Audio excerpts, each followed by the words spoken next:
আকাশ আর অহনার আজ পঞ্চম বিবাহবার্ষিকী। দুজনেই খুব খুশি, যদিও আজ ওদের বাঁধ ভাঙা খুশির পেছনে একটা বড় কারণ আছে।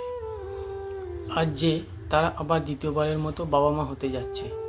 দুজনেই প্রতিষ্ঠিত চিকিৎসক, 3 বছরের ছেলে টুবাইকে নিয়ে সুখের সংসার। লোক সমাগম আর হইহুল্লাতে সন্ধেবেলার অ্যানিভার্সারি পার্টি একদম জমজমাট। এমন সময় আকাশ ও অহনা অ্যানাউন্স করলো, let us introduce our daughter to it you all. অহনার কোলে একটি ফুটফুটে কন্যা সন্তান, বয়স 20 হবে।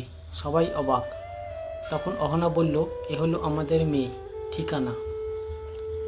আমাদের দুজনের ইচ্ছে ছিল একটা বায়োলজিক্যাল চাইল্ড ছাড়াও আমাদের একটা অ্যাডপ্টেড চাইল্ড হবে। আজ আমাদের স্বপ্ন পূরণ হয়েছে। ঠিকানাকে নিয়ে আমাদের পরিবার আজ সম্পূর্ণ হলো।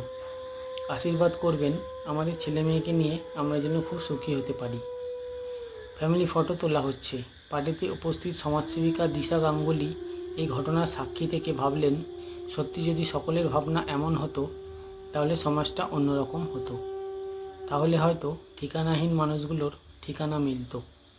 অজান্তে দিশার চোখের কোণটা জলে চিকচিক করে উঠল।